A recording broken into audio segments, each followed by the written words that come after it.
Hello everyone, welcome back to the channel. आज की इस वीडियो में मैं आपको बताने वाला हूँ 5 ऐसी इंपॉर्टेंट टिप्स जो आपके लिए आपकी बैंकिंग प्रिपरेशन में एक गेम चेंजर साबित हो सकती है। इस वीडियो को ध्यान से देखना और एंड तक देखना। हो सकता है इन्हीं 5 में से कोई एक टिप आपके लिए बहुत ज़्यादा इंपॉर्टेंट हो एंड आपकी प्रिपरेशन बेटर होने में हेल्प हो पाए। तो चलिए शुरू करते हैं। फर्स्ट टिप है स्टॉप फॉलोइंग वेग स्ट्रैटेजीज। अब वेग स्ट्रैटेजीज से मेरा क्या मतलब है? बहुत सारे लोग ऐसे मिलेंगे आपको जो एक स्ट्रैटेजी बताएंगे और उस स्ट्रैटेजी का ना सर होगा ना पैर होगा। सिर्फ इतना बता दिया जाएगा कि आपको ये सेक्शन पढ़ना है, ये सेक्शन पढ़ना है और ये सेक्शन पढ़ना है, बस। इसके अलावा और कुछ भी नहीं बताया जाएगा।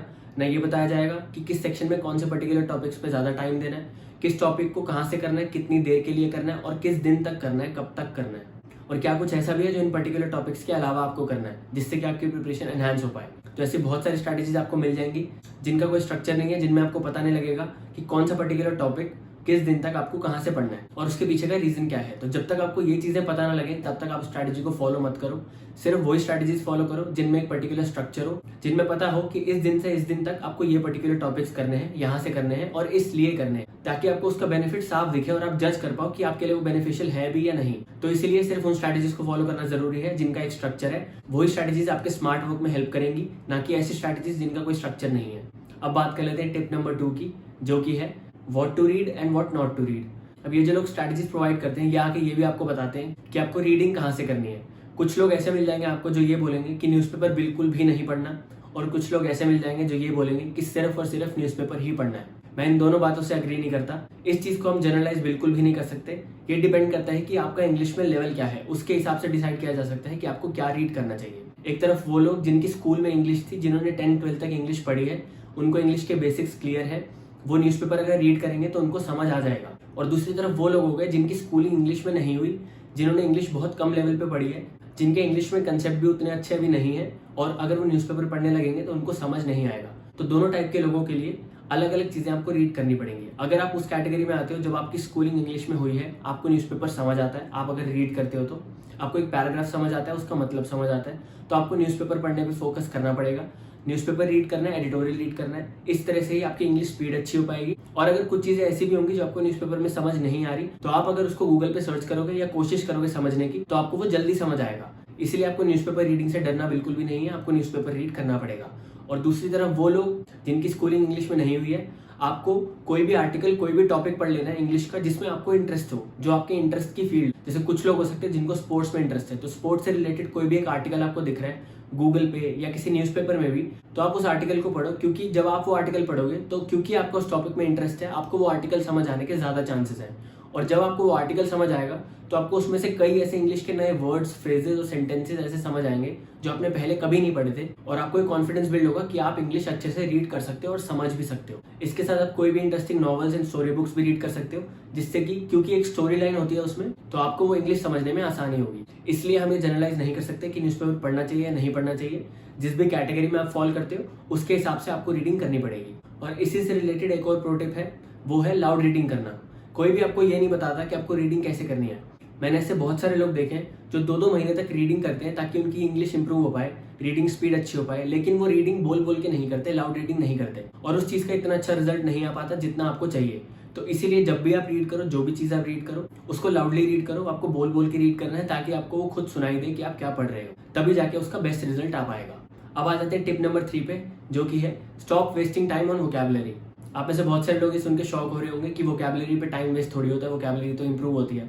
ये बात बिल्कुल ठीक है कि वोकैबुलरी इंप्रूव होती है, लेकिन अभी आने वाले 3-4 महीने में आपके सारे एग्जाम्स हैं, तो ये वो टाइम नहीं है जिसमें आप वोकैबुलरी इंप्रूव करके एग्जाम में उसका फायदा उठा पाओ। वोकैबुलरी इंप्रूव करना एक प्रोसेस है, इसमें आपको टाइम लगता है। तो अगर आप वोकैबुलरी में अभी टाइम दोगे तो आप बाकी चीज़ों को टाइम नहीं दे पाओगे। अभी का टाइम बहुत लिमिटेड है और अभी उन चीज़ों पे टाइम देना है जिनको करके एग्जाम्स क्लियर हो, ना कि आपकी वोकैबुलरी इंप्रूव हो। और ये मैं आपको बहुत क्लियरली बता रहा हूँ कि वोकैबुलरी बहुत कम वेटेज कैरी करता है। ये सोच रहा है कि मुझे एक पर्टिकुलर वर्ड का मतलब नहीं पता, इससे अच्छा आप ये सोचो कि एक सेंटेंस में अगर कोई वर्ड यूज हो रहा है तो क्या आप उस सेंटेंस के कॉन्टेक्स्ट में उस वर्ड का मतलब समझ पा रहे हो या नहीं।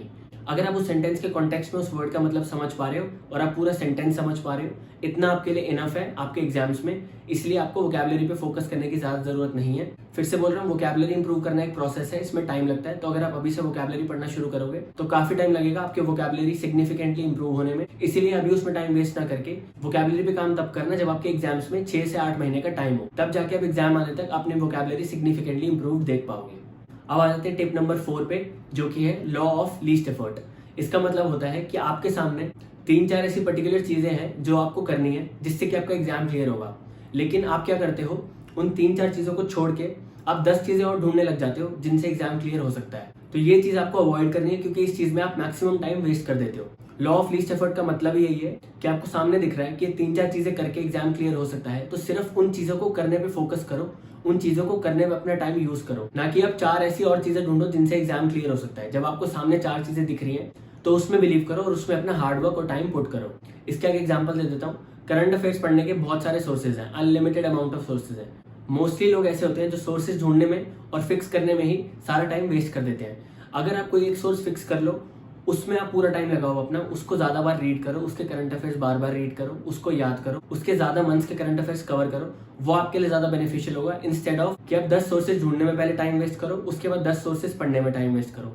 इससे अच्छा सिर्फ एक सोर्स पकड़ो, उस एक सोर्स को फाइनल करो कम से कम टाइम में, और फिर उसी को फॉलो करो। अब आ जाते हैं 5th गेम चेंजिंग टिप पे, जो कि है प्रैक्टिस कंसिस्टेंटली।